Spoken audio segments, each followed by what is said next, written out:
வணக்கம். ஸ்ரீ விநாயகா போற்றி, குருவே சரணம். இன்னைக்கு நம்ம இந்த வீடியோ பதிவில் நம்ம எதை பற்றி பார்க்க போறோம்னா, 12 பாவங்களுடைய காரக அதிபதிகள் யாரு அப்படிங்கிறத பற்றி நம்ம இந்த வீடியோவில் பார்க்க போறோம். சரிங்களா? அவங்க இப்போ ஒவ்வொரு பாவகத்திற்கும் ஒவ்வொரு காரக கிரகங்கள் இருக்குங்களா? ஸோ அந்த கிரகங்கள் அந்த ஒரு பாவகத்தில் எந்த மாதிரி வேலைகள் செய்யும் அப்படிங்கிறத இந்த வீடியோ பதிவில் பார்க்கலாம். சரிங்களா? ஓகே. இப்போ 1ஆம் இடம் அப்படின்னு சொல்லக்கூடிய லக்னத்துல பாத்தீங்கன்னா சூரியன் அல்லது லக்னாதிபதி அப்படிங்கிற 2 பேர்த்தை எடுத்துக்கலாம். அதாவது சூரியனா தந்தை, லக்னாதிபதினா அந்த ஜாதகர். சரிங்களா? ஸோ இவங்கள 2 பேர்த்தையுமே பாத்தீங்கன்னா அந்த லக்னத்துல எடுத்துக்கலாம். சரிங்களா?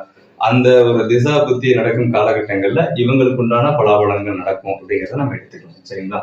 ஸோ இரண்டாம் பாவகத்துல பாத்தீங்கன்னா குரு பகவானா நம்ம எடுத்துக்கலாம், இதுல புதனா எடுத்துக்கலாம். ஸோ எப்படின்னா குரு பாத்தீங்கன்னா தனக்காரகன் குரு. சரிங்களா? ஸோ தனக்காரகன் குரு. ஸோ 2ஆம் இடம் கல்வியும் குறிக்கும். ஸோ அப்படி கல்வியை குறிக்கும் போது பாத்தீங்கன்னா புதன் பகவான் கல்விக்குரிய அதிபதியை நம்ம எடுத்துக்கலாம். சரிங்களா? ஸோ அப்ப 2ஆம் இடத்துல தனக்காரனா எடுத்துக்கலாம், கல்வியை எடுத்துக்கலாம். அப்ப 2ஆம் இடத்து பாவங்கள் காரக அதிபதிகள் பாத்தீங்கன்னா குரு பகவான், புதன், அந்த மாதிரி எடுத்துக்கலாம்.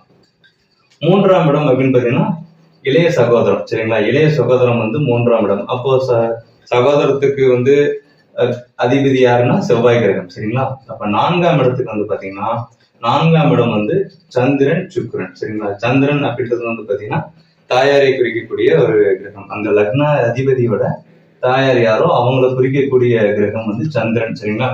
அப்போ அந்த இடத்த இப்ப 4ஆம் இடத்த சந்திரன் அப்படின்னு பாத்தீங்கன்னா அவங்க தாயாரை பத்தி அப்படிங்கிற நம்ம எடுத்துக்கலாம். ஸோ கூட பாத்தீங்கன்னா சுக்கிரன் இருக்காரு இல்லைங்களா? சுக்கிரன் அப்படிங்கும்போது பாத்தீங்கன்னா 4ஆம் இடம் வண்டி, வாகனம், அதாவது 2 வீலர் 4 வீலர் எல்லாம் சொல்றீங்கன்னா, ஸோ அந்த வாகனத்தை குறிக்கக்கூடியது பாத்தீங்கன்னா அதுக்கு காரக கிரகம் பாத்தீங்கன்னா சுக்கிரன். அந்த சுக்கிரன் கிரகம் 4ஆம் பாவத்துடைய காரக அதிபதி.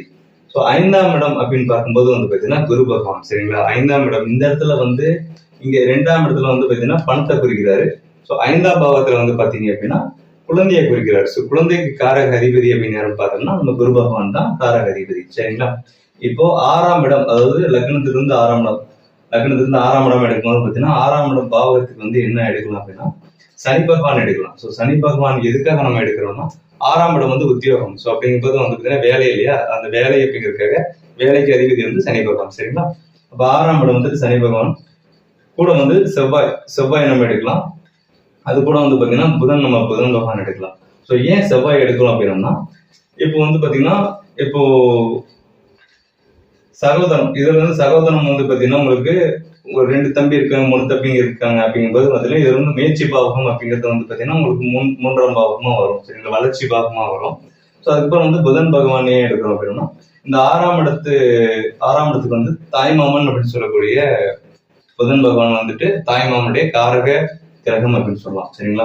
ஸோ அடுத்து 7ஆம் இடம், லக்னத்திலிருந்து 7ஆம் இடம் என்ன மாதிரி சொல்லுது அப்படின்னா இந்த லக்னத்திலிருந்து 7ஆம் இடம் சுக்கிரன் அப்படின்னா பாத்தீங்கன்னா இந்த லக்ன அதிபதிக்கு அமையக்கூடிய இந்த ஜாதகருக்கு அமையக்கூடிய களத்திரம், கணவனோ அல்லது மனைவியோ அப்படின்னு சொல்லக்கூடியவங்க பாத்தீங்கன்னா 7ஆம் இடம். ஸோ 7ஆம் இடத்துல சுக்கிர பகவான் இருக்காரு அப்படின்னா பாத்தீங்கன்னா நம்ம களத்திர தோஷம் அது மாதிரி சொல்லுவாங்க. களத்திர தோஷம் இப்போ உங்களுக்கு இந்த ஒரு பாவகத்துல இருக்கிற கிரகங்கள் அந்தந்த இடத்துல இருக்கும்போது இதை காரக பாவக நாஸ்தி அப்படின்னு சொல்லுவாங்க. சரிங்களா? காரக பாவக நாஸ்தி அப்படின்னு சொல்லுவாங்க. சரிங்களா? இந்த கிரகங்கள் இப்ப 5ஆம் இடத்துல குரு பகவான் இருக்காரு அப்படின்னா குழந்தை கிடைக்கக்கூடிய அமைப்பு ரொம்ப தாமதமாகும் அப்படிங்கிற மாதிரி சொல்லலாம். இதுல அவங்க வாங்கியிருக்கிற நட்சத்திரத்தை பொறுத்து இது மாறுபடும். சரிங்களா? இப்ப அடுத்து பாத்தீங்கன்னா 8ஆம் அதிபதி போலாம். இப்ப 8ஆம் பாவகம் அப்படின்னு பாத்தீங்கன்னா 8ஆம் பாவகம் பாத்தீங்கன்னா ஆயுள் ஸ்தானம் அப்படின்னு சொல்லக்கூடிய 8ஆம் பாவகம் சனி பகவானை குறிக்கும். ஸோ ஆயுள் காரகம் சனி பகவான். சரிங்களா? அப்போ 8ஆம் இடம் பாத்தீங்கன்னா ஆயுளை குறிக்கக்கூடிய சனி பகவான். சரிங்களா? 9ஆம் இடம் பாத்தீங்கன்னா சூரியன் அப்படிங்கும்போது தந்தை அப்படிங்கிறத குறிக்கும்.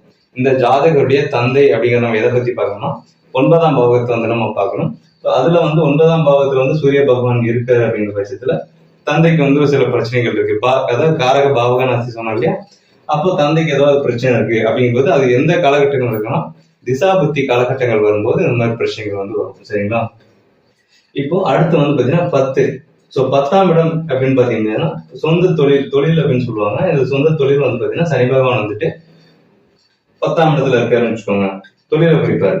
அப்போ சூரியன் அப்படின்றதுன்னா சூரியன் வந்து தந்தை. அப்போ இந்த ஜாதகர் வந்துட்டு அவரோட தந்தைக்கு வந்துட்டு ஒரு கர்ம காரியம் செய்யறாங்க அப்படின்னா வந்துட்டு 10ஆம் இடம் வந்து கர்ம காரியத்தையும் குறிக்கும். சரிங்களா? யாருக்கு கர்மம் செய்ய போறாங்க அப்படிங்கிற கர்ம காரியத்தையும் இந்த 10ஆம் இடம் வந்து சுட்டி காட்டும். ஸோ அடுத்து 11ஆம் இடம். ஸோ 11ஆம் இடங்கிறது வந்து பாத்தீங்கன்னா லாபஸ்தானம்னு சொல்றாங்க. லாபஸ்தானம் வந்து பாத்தீங்கன்னா நம்ம தொழில வந்து எந்த மாதிரி லாபம், இதுல வந்து தன வரவு கிடைக்குமா அப்படிங்கறத வந்து பாத்தீங்கன்னா இதை தெரிஞ்சுக்கலாம். சரிங்களா? செவ்வாய் பகவான் வந்து பாத்தீங்கன்னா மூத்த சகோதரம் அப்படின்னு சொல்லலாம். சரிங்களா? இப்போ 3ஆம் இடம் வந்து இளைய சகோதரம் சொல்லுவாங்க. இப்ப வந்து 11ஆம் இடம் வந்து மூத்த சகோதரம் அப்படின்னு நம்ம எடுத்துக்கலாம். சரிங்களா? அடுத்து வந்து 12ஆம் இடம். ஸோ 12ஆம் இடம் வந்து விரயஸ்தானம் சொல்லக்கூடிய சனி பகவான் வந்து பாத்தீங்கன்னா 12ஆம் இடத்துல அந்த லக்ன அதிபதிக்கு வந்துட்டு 12ஆம் இடத்துல சனி பகவான் இருக்கிறதுனா வந்து பாத்தீங்கன்னா ஒரு மோட்சம் அப்படின்னு சொல்லக்கூடிய ஒரு அமைப்பை வந்து அது கிடைக்குதா, இதுல கேது பகவான் சம்பந்தப்படுறாரா அப்படிங்கிற மாதிரி அந்த பாவகத்துக்கு நம்ம எடுத்துக்கலாம். சரிங்களா? இதுதான் வந்துட்டு ஒவ்வொரு பாவகத்திற்கும் காரக அதிபதிகளா வந்து இவங்களா வராங்க. சரிங்களா? இவங்க வந்துட்டு அந்த இப்போ 2ஆம் இடத்துல குரு பகவான் இருக்காரு, 3ஆம் இடத்துல செவ்வாய் இருக்காரு, 4ஆம் இடத்துல சந்திரன் இருக்காரு அப்படின்னா இவங்க வந்து சிறப்பா இருப்பாங்களா அப்படின்னா அப்படி கிடையாது. இவங்க வந்துட்டு காரக பாவக நாஸ்தி அப்படின்னா காரகம்னா கிரகம்னு அர்த்தம், பாவக அப்படின்னா அந்த இடம்னு அர்த்தம். சரிங்களா? நாஸ்தி அப்படின்னா கெடுக்கிறது அப்படின்னு அர்த்தம். சரிங்களா? உங்களுக்கு ஷார்ட்டாவே புரிஞ்சிருக்கும். ஸோ அப்ப இந்த இடங்களை கெடுக்கக்கூடியவங்க இவங்க அந்தந்த இடத்துல இருந்தாங்கன்னா இந்த விஷயங்களை கெடுப்பாங்க அப்படிங்கிறத இதுல நீங்க புரிஞ்சுக்கலாம். Okay, thank you.